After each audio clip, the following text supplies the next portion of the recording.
do that have never been done before. We the people tell the government what to do. It doesn't tell us. We the people are the driver. The government is the car. And we decide where it should go and by what route to do. We the people are free. And I hope we have once again reminded people that man is not free unless government is limited.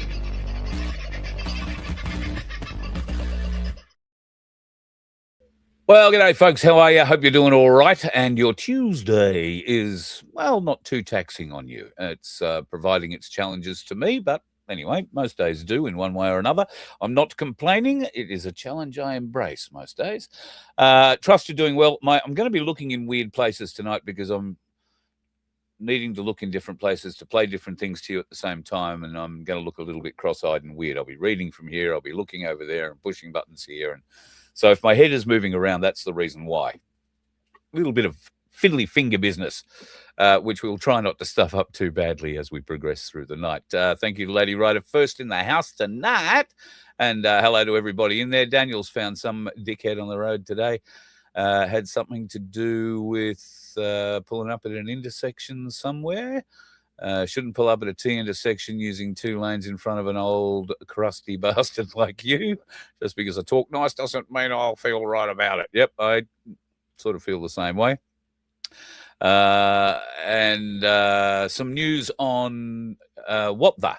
So Wapda sent me some texts this afternoon. He's in the chat at the moment.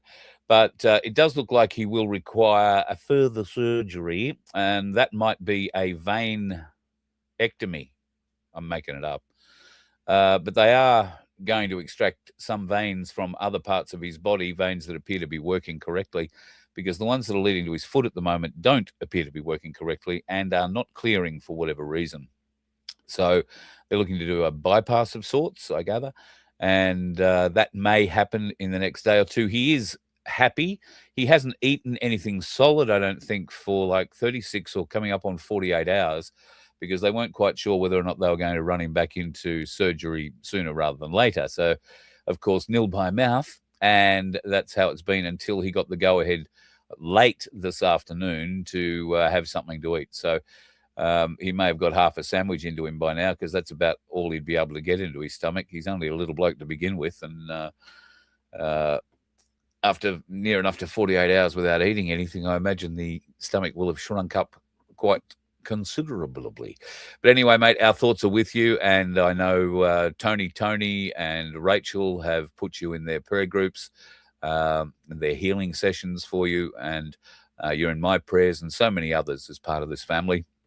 We are really looking forward to coming together on the cruise in May 4 to 8. If people are just late to the party and you think you might like to come and join us on our Voice of Freedom cruise, it's only up to Airlie Beach and back. It's only 4 days, May 4 to 8 out of Brisbane. And I think, look, I don't know the numbers for sure. We're going to have anywhere between 8 and 15 people or 16 people at the moment. It might be as many as 20. It won't be any less than 8. I can guarantee at least 8 people turning up. Probably 9 people, because I'm by myself. So there will be a single. I don't know how many other singles are coming. I think most of them are doubles. So if you'd like to be part of it, just get a hold of Carnival and get on their ship, which we assume will have fuel come May. But we're going to talk about fuel here very shortly and some of the impacts that are on there. Robert's been out checking out the best meals in town. The best pub meal you've ever had in Queensland. I'm glad you've specified where. At the Boona Tavern. Can't wait for Thursday night. The best chicken parmy you've ever seen, with chips and salad for $18. Bloody brilliant deal. Got to say, be impressed with that myself. And just between you, me, and the gatepost, Boona is, it's a bit of a drive from here, but it's not a huge drive from here. The biggest thing about going to Boona for an evening meal is negotiating the kangaroos that you'll find both on the way there and on the way back. And when I say kangaroos, they're big eastern greys. And when I say big, I mean big, like big. I saw one on the side of the road not so long ago. It was the size of a V-dub. And somebody said, oh, it's been there a few days. It's all bloated. It hadn't been there a few days at all. It had been there a few hours. It wasn't bloated. That was just how big the bloody thing was. They are huge, some of these animals, out that way particularly. So be safe on the roads out there, Robert. That would be my tip. Anywhere out that way, big, big, big, big kangaroos. Who else has been poking up? I suppose I should really get into the show. But g'day to Giselle. G'day, Margot. Rachel is in the house. I think I mentioned her earlier. Aussie Sue, God love you. And as she always says, please remember to like and subscribe. We can use the thumbs up, folks. The algorithm is not liking us at all at the moment. Don't know if it's because we're telling a great deal of truth or most people just go, oh, shit, it's just Carl raving on again. Well, if that is the case, that is the case. And I apologize if that's the case. I'm going to try and rave on a little more and try and make it enlightening for you. I've had a lot of feedback from people about last night's show. That was really good feedback. People are obviously reaching out for a bit of help. And I think we'll have Malibu in a week or two. She'll have some questions. We'll be able to hopefully have some answers. And maybe one or two of you might want to come on and talk to her in person. Maybe not. Maybe you don't want to show your face. That's okay. We can do it without showing your face. We would like to hear your voice. But I can change that if you feel you really want to do that too. So we can pre-record all this. So there's little things in there. If you want to do it, we'd love to have you as part of it. And there are plenty of people I know that ring me help. Looking for help in various different ways. And I think this is a way for many of you to get some help. Ask some questions, try and find a way forward in moving on from certain parts of your life. And that's probably going to sound pretty vague to most of you, but I'm really speaking to one specific person when I'm saying that. I genuinely need this person to move on. They need to move on for their own good. Their own mental health, their own mental stability, and the betterment of their future. Once they move on, once they embrace the fact that they can move forward, I really think this person can go a huge distance in the area that they want to be involved in. I really think they've got a lot of talent, but until such time as they can sort out a few personal issues, it's hard to help.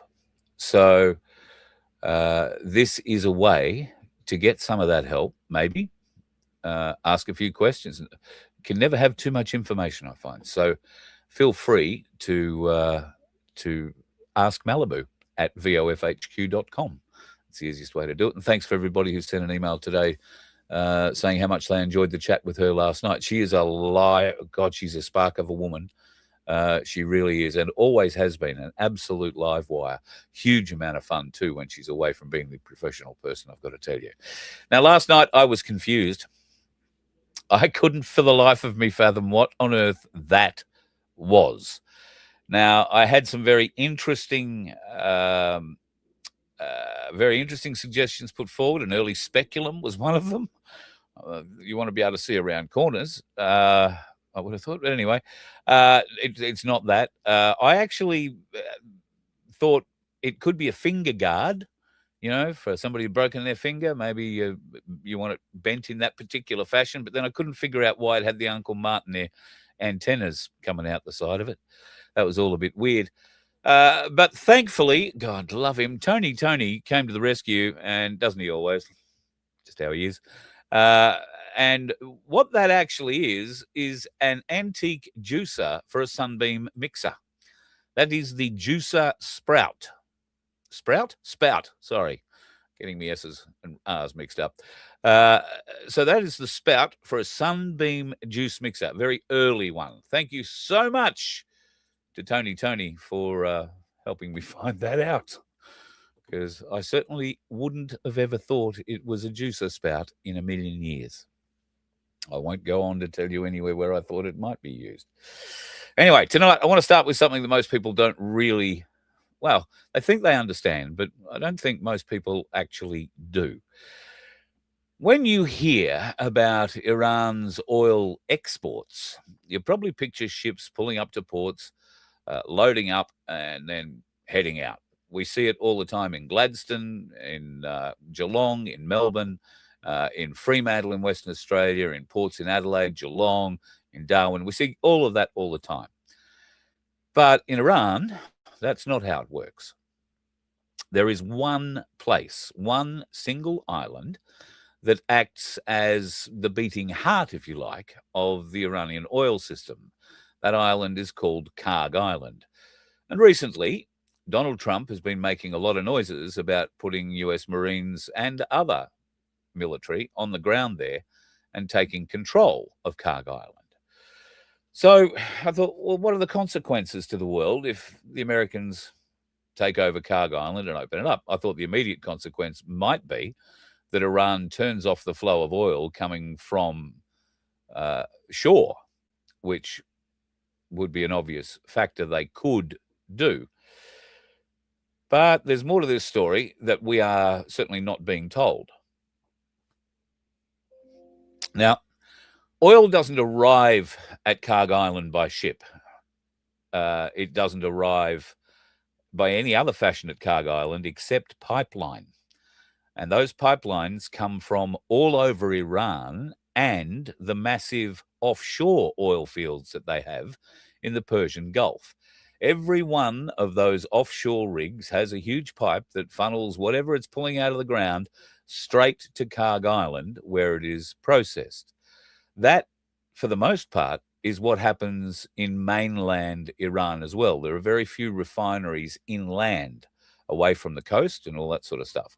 However, Kharg Island is just one huge refinery, and all of it funnels straight into there. So, if you want to think about that, the entire nation's oil production converges through all of these steel arteries, better than what does at the moment anyway, into one single point, a deep water island in the Straits of Hormuz. Why would Iran do that? Well, it's pretty obvious if you've had a bit of a Google Earth even of Iran's coastline. It can't handle ships coming in, not big ships, not big super tankers picking up huge amounts of crude. It's too shallow. The waters are far too shallow getting to the coast. And the cliffs are like this. It's been mooted that if Australia, or not Australia, I beg your pardon, if America and Israel were deciding to get boots on the ground and they were going to come from the sea and try and invade Iran through the sand dunes, if you like, off the beaches, it would be a slaughter akin to what happened to the Australians in Gallipoli, only on a much grander scale and probably over a much shorter time frame. So the Americans have no real love for taking any part of mainland Iran, but if they can control the super tankers, the oil field that the super tankers can pull up, the biggest in the world, they can load millions upon millions of barrels of oil and they can disappear over the horizon with a salute from the Americans saying, "You go on your merry way." Well, it starts to get interesting. So roughly 90% of Iran's oil that gets allowed at the moment to go straight out through the Straits of Hormuz, obviously gets loaded at Kharg Island. Where does that go? Well, we'll get to that in just a little minute. But as you can see, there are a huge amount of arteries all over the nation that bring the crude onto the island for processing. So we're going to explore what it means, not just for Iran, but for global energy supply chains and how fragile that whole system really is if the Yanks, get involved. Once you see how it works, you start to realize it won't take that much to break it. In fact, it will take very little to break it.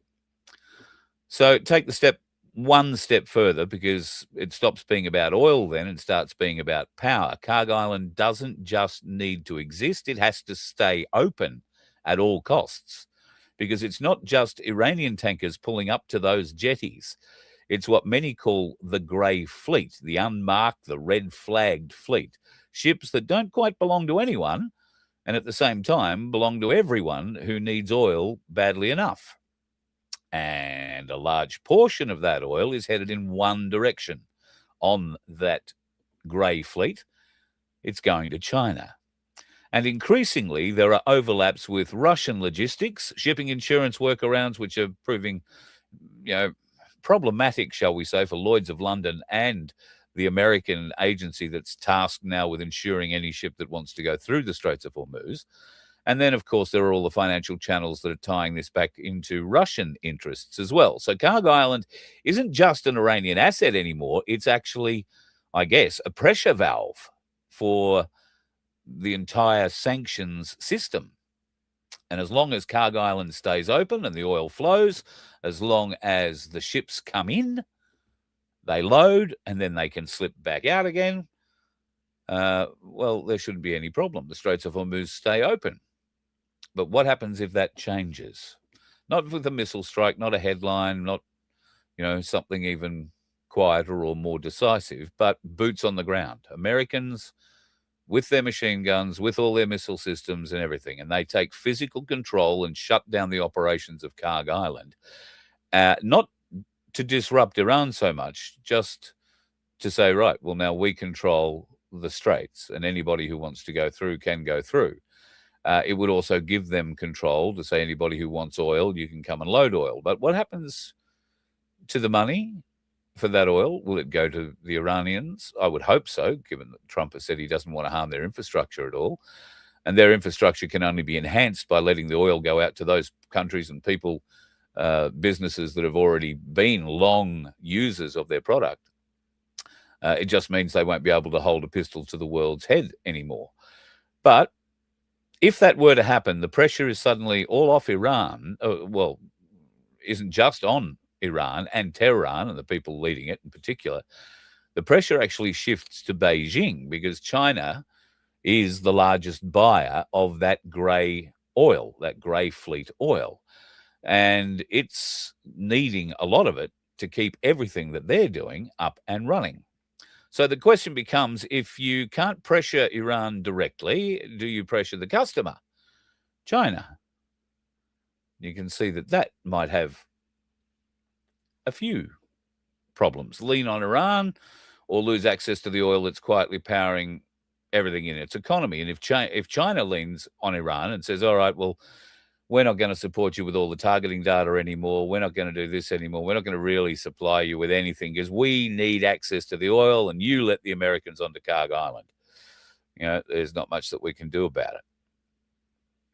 It might make for an interesting play if you go back to a lot of the Q drops over the years and think about how the leader of China, the leader of America are very good friends. Very great friends, along with the leader of Russia, and that the three of them have been working quietly behind the scenes for some time to achieve something wonderful for us all. Now, we've all been hearing it. Could there be ways and means of this happening? And you have to break the petrodollar for that to happen. We've discussed that before. So, I don't know. It's going to get interesting. So, following the ripple, if Kharg Island closes, even partially closes, China doesn't just lose a supplier, it loses all flexibility. Think about the impacts that it has on the rest of the world if China comes to a grinding halt because of an oil shortage in its part of the world. Modern economies don't run on oil, they run on reliable access to oil. There is something in the supply chain called reliable delivery or just-in-time delivery. Well, just-in-time delivery isn't working anymore. Predictable flows, discounted barrels, quiet arrangements that keep factories going and, supply chains intact, all that's gone once the grey fleet disappears. You take it away, even just squeeze it, put a little bit of pressure on it, and suddenly Beijing, China, has a huge problem. Not tomorrow, not next year. It has it today, right now. So what does that do for the Chinese long-term ambitions for Taiwan? Well, I would have thought that there's some serious decisions they would need to make militarily. It certainly isn't just a military decision, though. It's actually an energy decision. Wars at any scale don't just consume weapons, guns, missiles, bullets. They consume huge amounts of energy. They consume fuel on scales that civilians can't quite come to terms with. Ships, aircraft, logistics, the industry behind it, pushing it, all that needs to be fueled with oil that China previously has had a huge amount of access to and will have as long as the Americans don't go onto Kharg Island. So I think that's going to create more than one issue. Does it delay China moving into Taiwan if they've got an oil issue? One would think so. If America controls the oil and the South China Sea looks like it's becoming a problem again in certain areas, would that allow the Americans to exert a little bit of control along with Australia, because we're patrolling that area as well with our Navy, with our Air Force on a very regular basis? We've been challenged. Even recently, we've been challenged by Chinese fighters who have been flying very close to a lot of our what would we call them? Surveillance aircraft, I guess is the only thing you can call them, but they are flying in international airspace, and any ships that we've had in the area recently have also been warned off, but they are traveling in international shipping or international shipping lanes, and China can bleat and moan all they like. The problem is China have created islands in the middle of nowhere, islands on what were reefs they've built up, and they told the world they weren't building them up to arm them. And, of course, what is the first thing they did? They stuck missile emplacements all over them, ground-to-air missile emplacements, ground-to-sea or ship-to-shore, shore-to-ship, whichever way they work, missile emplacements, put in large reinforced runways so that they could land large fleets of fighter jets and bombers, which are now housed there permanently in not one location, but a number of locations throughout the South China Sea, while the world sat back on their ass and did nothing. The UN, who's supposedly out there to try and help us all, well, they ummed and ahed a bit and sent out a message that said, you really can't do that. It's not on the cards. China said, well, we're not really doing it. We're just making it safe. Oh, okay, good. That was enough. And we've not heard another word about it. The UN are the mice that they are to a power like China. So, yeah, very, very disturbing. So we could, if the Americans decide to take a lunge at Kharg Island in particular, I don't think the Americans will particularly want to go and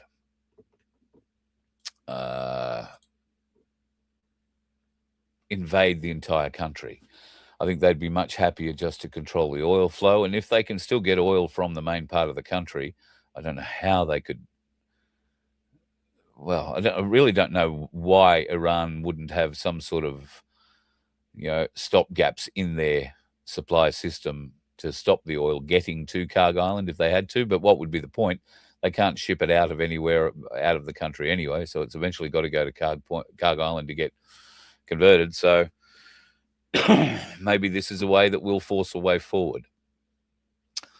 Maybe it is. The China Illuminati family.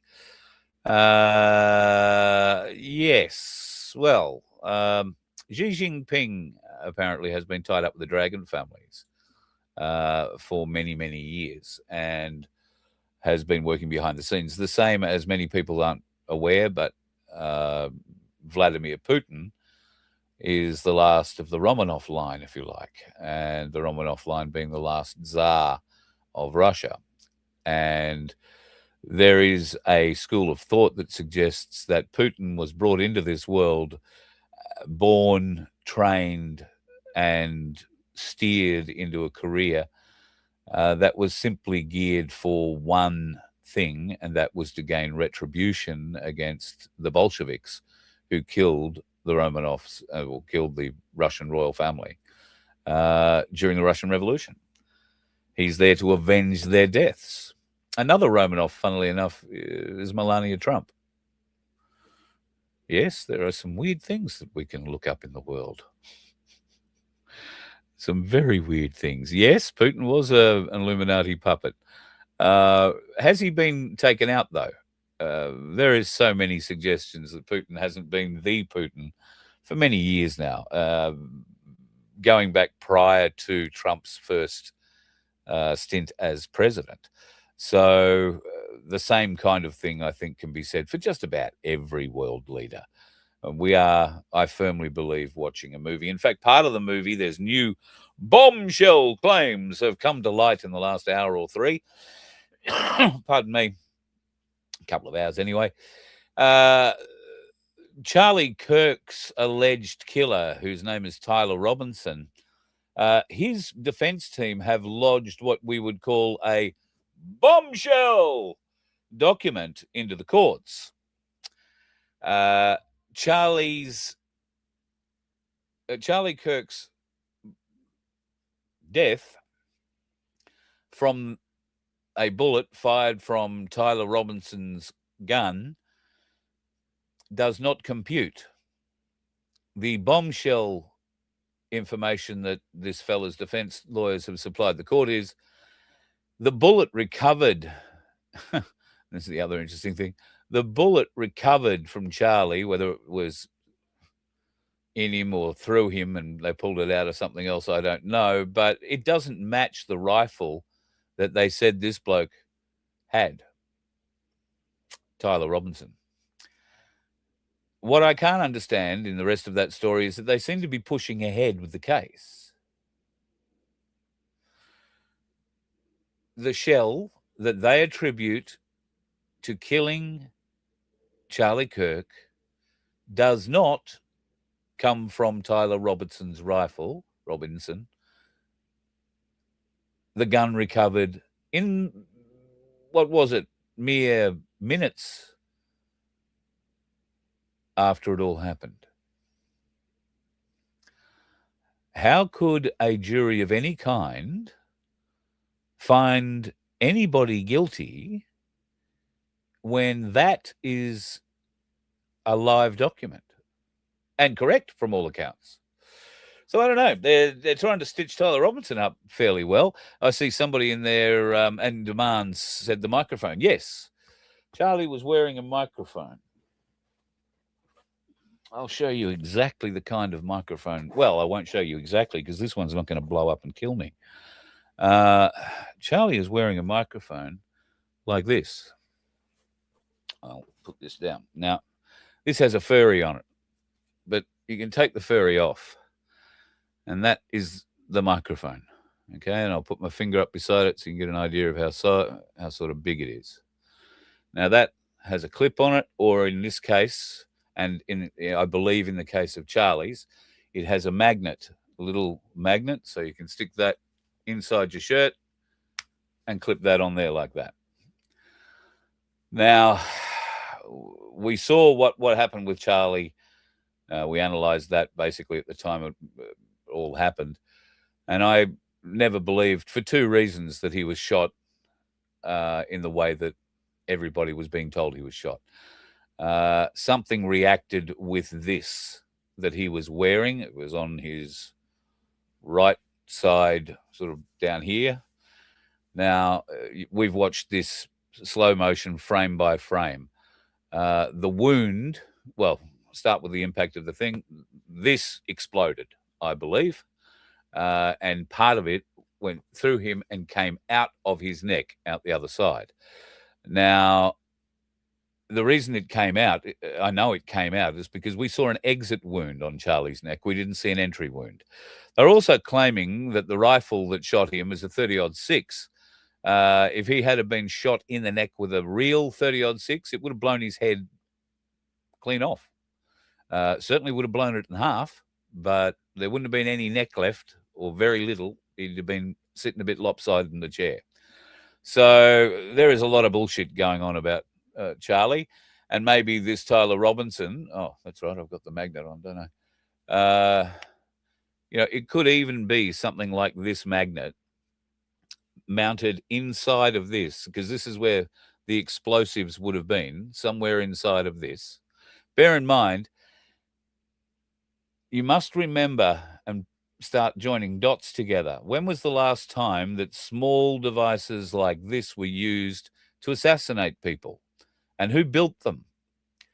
So the last time things like this were used to assassinate people was when Israel forethought bought a company that manufactured pages, not just any pager manufacturing company, but the pager manufacturing company that manufactured pages for Hezbollah and all the other Iranian-linked, Iran too, and Iranian-linked surrogates throughout the Middle East. And then you might remember a day there a couple of years ago where a whole bunch of people died or had their legs blown off in one fell swoop. All these things just went off at the same time. That was because their pages had been built with explosives inside them. And when given the correct code, they went bang. And depending on where you were carrying the pager, carrying it over your heart, well, it obviously killed you. If you had it in your pocket or in a bag on your bum or something, you might have been lucky and just lost your legs. It was designed to maim. And that, Motorola, that's right. And that had been in place for years. They had forethought that years in advance. What else do you think they've done to us? But this is very easy to re-engineer, put a little bit of explosive in. You don't need much. Or even if you do have a bullet mechanism that you're going to fire in through it. I guess it's possible. I don't know. I'm not Q. And when I say Q, I mean the James Bond style Q, not the other type Q. But I'm sure the James Bond style Q could figure that out. And I'm not suggesting that MI6 had anything at all to do with killing Charlie Kirk, as indeed Tyler Robinson appears not to have had anything to do with killing Charlie Kirk. I wonder what that's going to do to Mrs. Kirk. I wonder if she'll be upset to learn that the bloke they arrested for her husband's murder doesn't appear to own a weapon that shot the bullet. And now the trail may have gone cold. In fact, it's gone so friggin' cold that they've cemented over the top of it and grown a new garden around it. In fact, there are portions of that area I don't think you can access anymore. They're now off limits at the university. Or they've built a courtyard over it. Or they've done any number of weird bloody things to it. So, Charlie Kirk's murderer, his weapon does not match the gun they found, or the bullet doesn't match the gun they found. How much further are they going to string that case out, do you think? Going to be interesting to find out.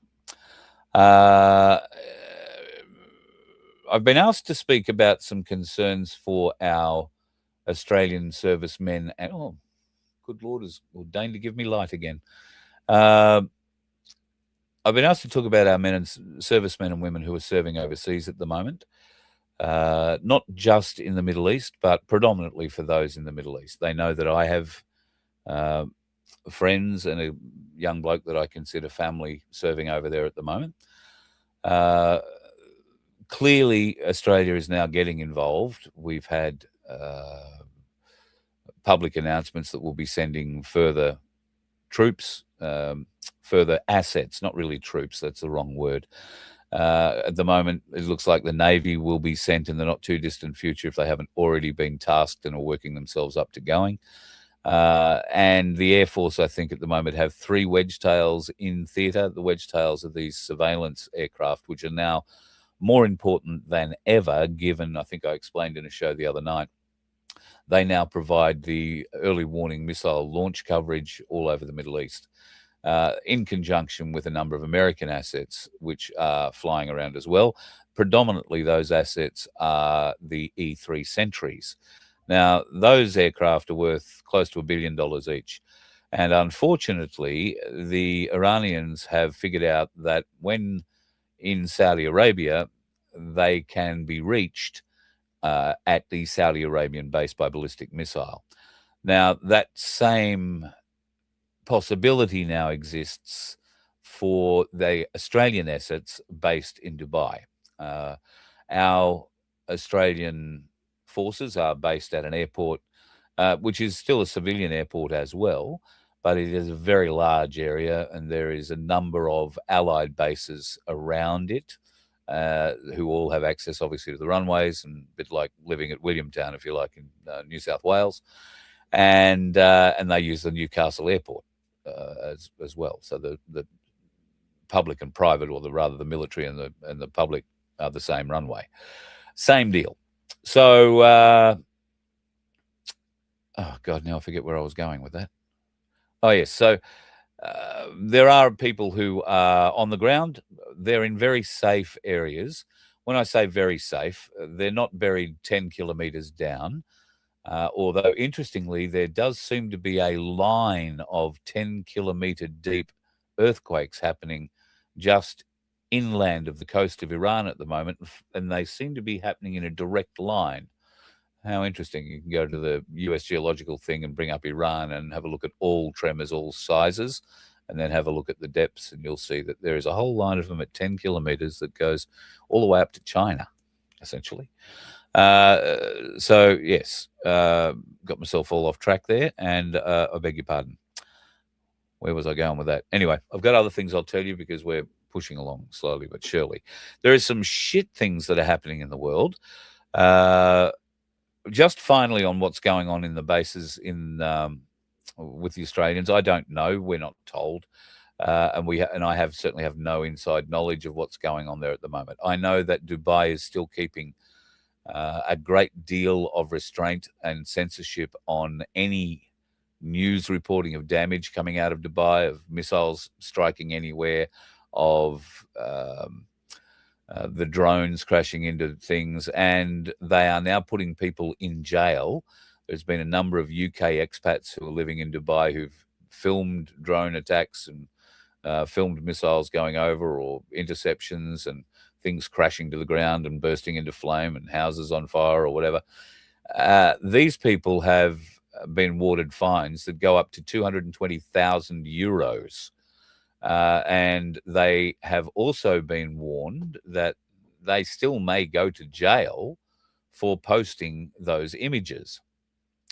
They have made this very clear that anybody who posts an image depicting an attack on Dubai or the results of an attack on Dubai or showing any of the defense that Dubai might be using against those attacks, meaning, you might just take a video and say, oh, well, they're shooting back from over there.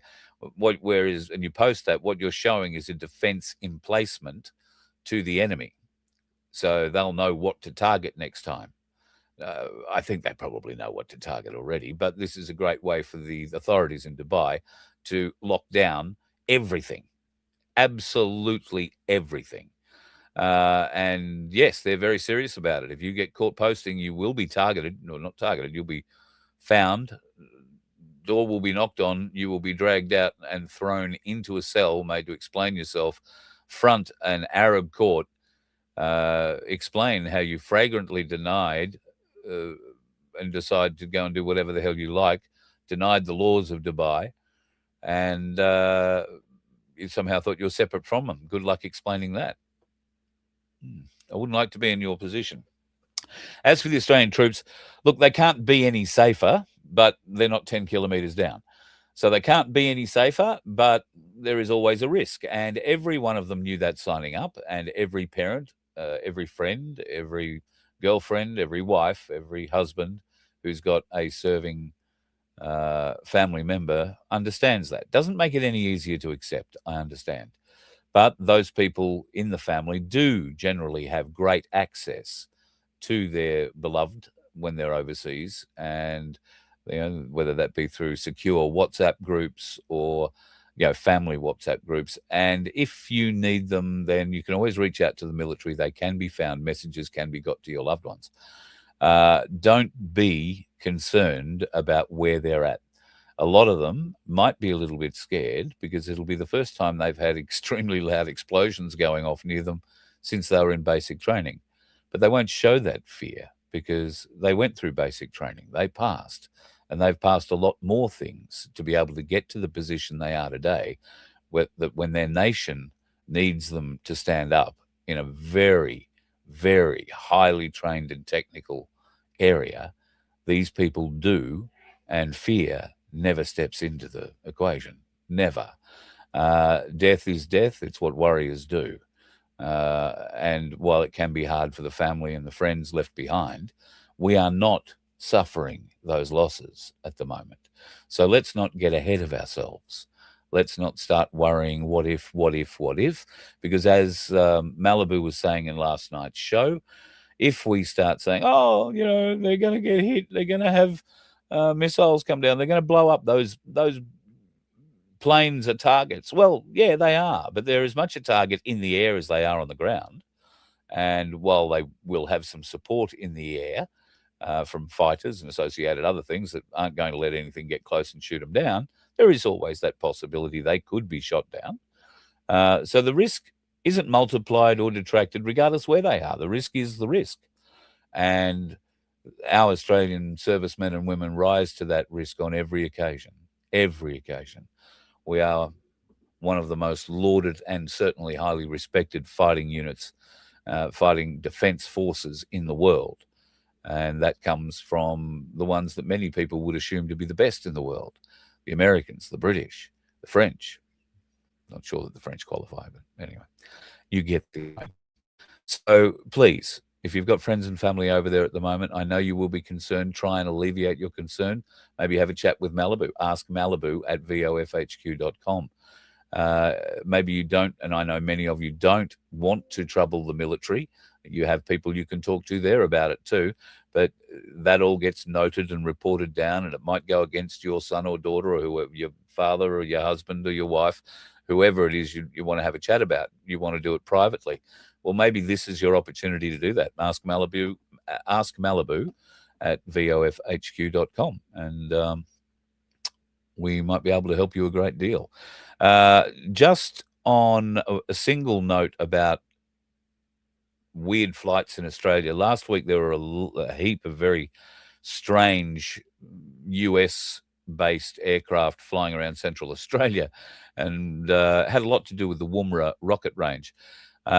We think what has been happening there in the last couple of weeks is they have been setting up for, and quite possibly this week, have been firing or will fire some hypersonic missiles. They're going to be doing some hypersonic missile test using scramjet technology developed here in Australia. And the Woomera range is, of course, one of the best in the world for testing out that sort of stuff. We have a huge area that is available to them to launch and recover if required. But I don't think these scramjets are things they're going to be looking to recover too much from. I think they'll be potentially firing them north out into the Indian Ocean and looking to see what sort of distance and stuff they can get out of these things. But who knows? The tests are the tests, and they're not telling me about them. We just know that there is an awful lot of secret shit going on at Woomera at the moment, and judging by the tail numbers of the planes that are coming in, it's very, very high-level military access from the US that's coming in to check it all out. Here is some breaking news. The bastards in Canberra are going to do it to us again, folks. This week, they are going to ram through 22 bills. 22 bills that have been guillotined through the Senate. Now, I've got to say, Rennick, I'll get to the first one. Mr. Rennick has the right idea. One of the 22 bills that is being rushed through via the guillotine motion and through the Senate this week is a bill called the National Health Amendment Passive Immunological Products Bill of 2026. The bill proposes to amend the legal definition of vaccine so that new and emerging technologies can be listed on the National Immunisation Program. Whew. In his explanatory memorandum, Mark Butler notes that the current definition of vaccine in the Act supports the technical meaning of vaccine being a substance administered to elicit an immune response. That is, a mode of active immunization. Immunization products that do not elicit an immune response and provide protection through passive immunological means are unable to be listed on the NIP. The bill will broaden the definition of vaccine in the Act to enable new and emerging technologies to be listed on the NIP. This amendment will expand access to these necessary products, ensuring the NIP is flexible and fit for purpose. in a rapidly evolving healthcare environment. It seems that our government has learnt nothing from the mRNA vaccine disaster during COVID. The mRNA jabs do give an immune response, an autoimmune response that attacks the organs of the recipient that causes serious harm. These lunatics have to be stopped, and Rennick wants you to join the People First Party, peoplefirstparty.au. They're the only party that can explain the biochemistry of mRNA vaccines to an unsuspecting public. And I've got to agree, Gerard Rennick, I believe, is the only politician, when he was still a senator, that was able to comprehend the data and articulate it, be able to put together very, very serious questions that left bureaucrats and TGA heads in precarious positions regarding their honesty. I think that alone, just based on his performance with trying to hold these public figures, these bureaucrats to account, he is worth having in any parliament in Australia. He may not be able to get elected. I would hope that he and Pauline Hanson would be able to put some of their animosity aside. I would hope that Rennick can see that he is worth more to Australia just being there, able to ask these questions and guide whatever party he's part of, be that his own, or should he choose to help One Nation as a consultant, guide them into understanding how this works. Now, I understand from a consultant's perspective, it might be difficult to convince One Nation of anything at the moment because they're riding high. They've got a tsunami of support pushing them around the country, and they can currently do no wrong, and they're not going to be told any different. That is the way the Australian ego tends to draw things, I guess, and we'll live to see how that plays out. But I would urge Gerard Rennick to consider the possibility that there might be a future riding that tsunami wave of support to get back into a position where your ability to articulate just how dangerous what these bastards are doing by redefining the word vaccine really is, not just to people here today in Australia, but to people around the world and to our future, our children's future, our grandchildren's future, our great-grandchildren's future. Gerard Rennick has a lot to offer this country, and I hope at some point he gets the opportunity to get back in and bring that either as a parliamentarian or as a senior advisor to people who are meant to be running this country, who do have what's best for this country at the front of their minds, and who will demonstrate that in their actions. So, yeah, it's hopeful. I know. Nothing if not bloody hopeful. All right, let's go back to the chat. Who's saying what and where tonight? The Vic State in November, the election in November will be very interesting, Ian. It will. It seems the state is lost to the dark side right now. I'd say it's been lost to the dark side for some years. How deeply lost? And, if I don't think it could get much more deeply lost. I guess they lost their Antichrist stand-in the form of Dan Andrews, the man who supposedly has had a stroke and has disappeared off the face of the earth. I mean, I shit you not, this bloke can hide better than Desi Freeman ever could. I don't see Victoria Police hunting him down. The guy's meant to be in court. He's meant to be answering questions over the lies that he and his wife told after they hit and ran from a young bike rider many years ago.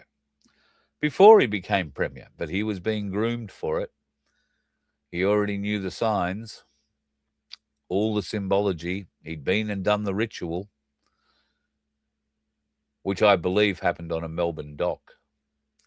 That satanic ritual, the sacrifice, where he had to stab a baby. I believe that happened on a Melbourne dock. I believe it was filmed. I believe that film is available if you know the right people. I believe it's been sent to Victoria Police, and I believe they've done nothing about it. So, what else would you expect from a police force that would shoot its own people before it would catch the criminals within it, whether it's the criminals within their own organisation or the ones who are just robbing people on the streets with machetes? No, they would prefer to make life for you and I harder. And if you have dared to be tarred by one of your intelligent friends and spoken of as, oh, you don't mind my friend Bill, he's a sovereign citizen, but he's all right. Well, when the police hear that you're a sovereign citizen, that triggers something in them because, let's face it, those of them that get triggered by the word sovereign citizens are not smart enough to understand that you can't put the two words together. They're just the monkeys, the gorillas. I can do what I'm told. And that's about it. If any of them actually stood to question, stood to try and understand why you can't put sovereign and citizen together and why calling Desi a self-confessed sovereign citizen is nothing more than pissing on his grave in a weak, gutless manner that we would expect the Victoria Police to act in, and the Victorian media for that matter as well. Quite frankly, I think they'll just plant a lemon tree and you can piss on it all you like. That'd make Desi pretty happy. Lemon trees are good for that. At least there'd be some use coming out of the Victoria Police Force then. Fresh lemons. Corrupt as shit. And I say that with a very heavy heart, because one of my best mates, I think I've spoken about him, my best mate for a long time was a Victorian policeman. It's all he ever wanted to do from the age he was 16, and it eventually wound up contributing to his suicide. So I've had a lot to do with the Victoria Police over my younger years, and I don't today believe that the Victoria Police is anything like it was back then.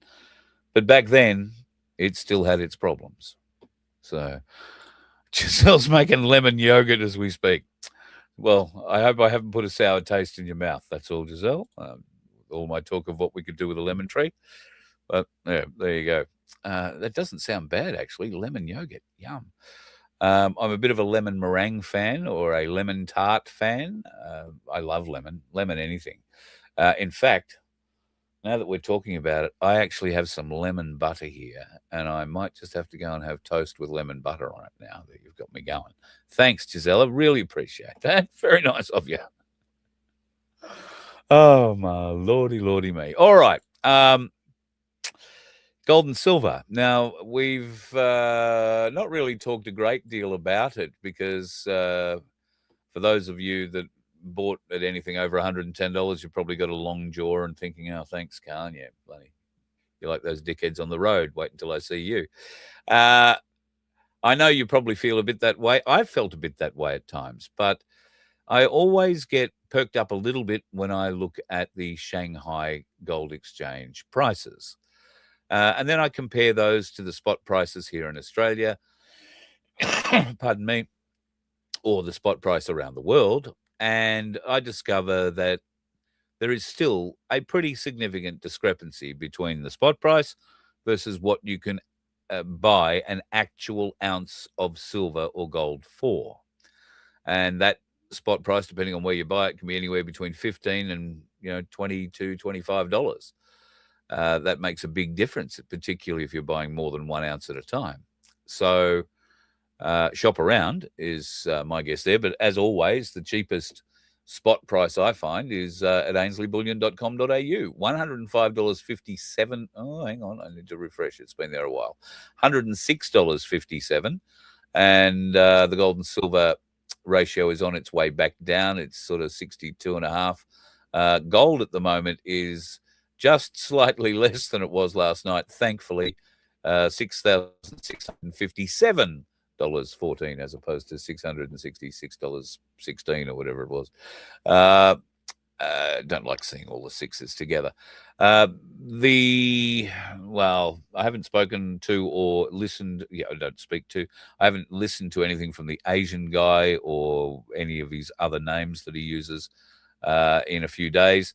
I did see there was an alert pop up earlier that was an encouraging alert for Australians. And I did see a little bit of that suggested that even if the world does turn to complete and utter shit, Australia has the highest number of resources that are going to be in the most amount of demand in the world during these periods of time, outside of oil.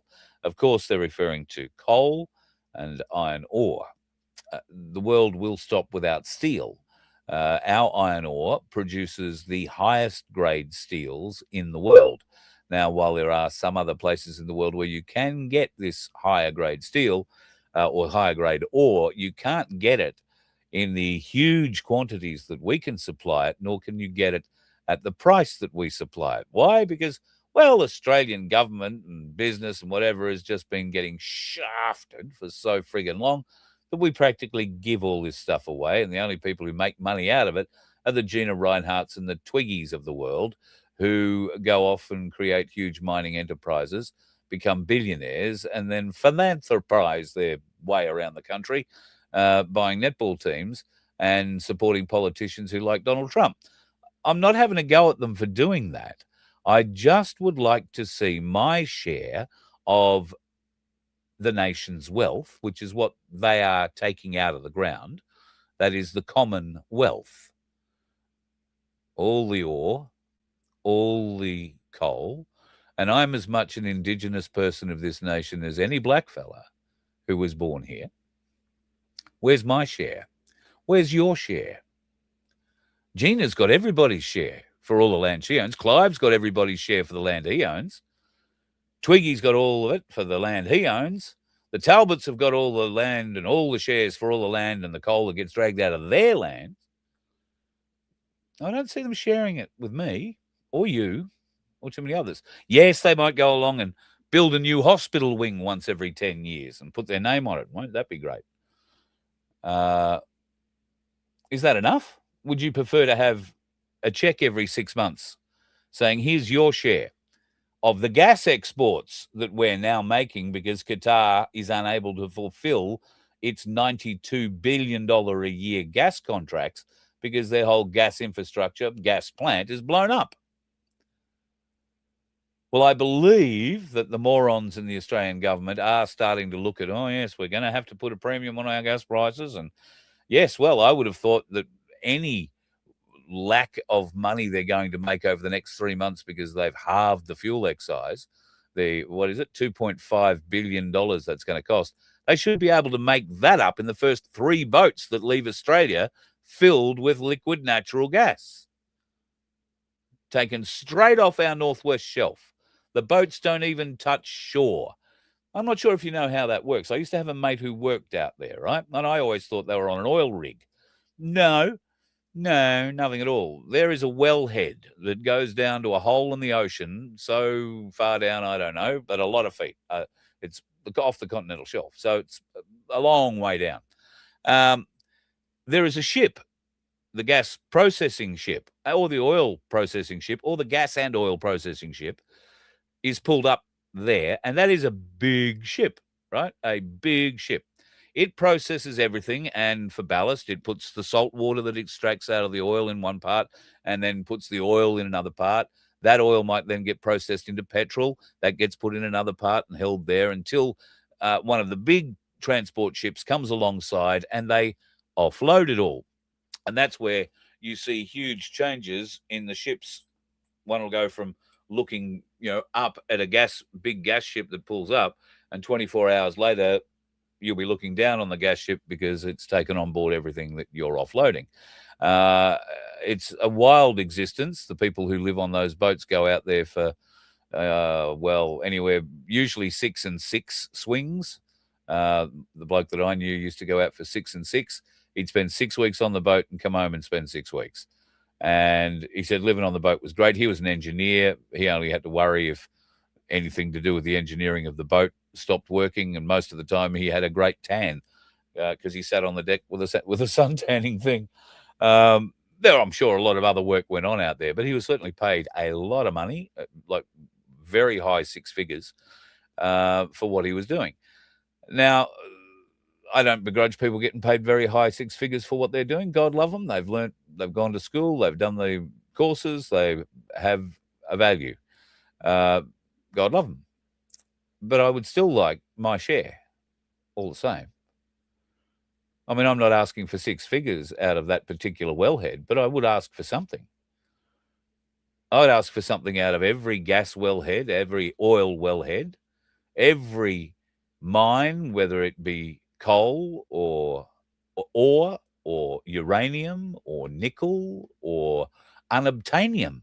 I don't give a shit. If some bastard has to dig it up out of our ground, we should get a share of that. Just like in Saudi Arabia, where the Saudis get checks twice a year, I think it's twice a year, that is their royalty check from the sales of their local resource, oil. Now, that means they don't just go and sit on their ass and go on holidays, as I think the Australian government would think most Australians would. No. This means that they can go and open businesses, which they do, all the way through Saudi Arabia, all owned by Arabs, all getting paid their royalty checks. That's how they bought these businesses. And who do they get to run those businesses? They bring in Indians. They bring in Pakistanis. And these people come in, work for very little, but become highly respected, work their way up in those communities, particularly in certain businesses. But in other businesses, they will never be allowed to work. Businesses like gold and silver souks. Not going to find too many Indians or Pakistanis running those in downtown Saudi Arabia.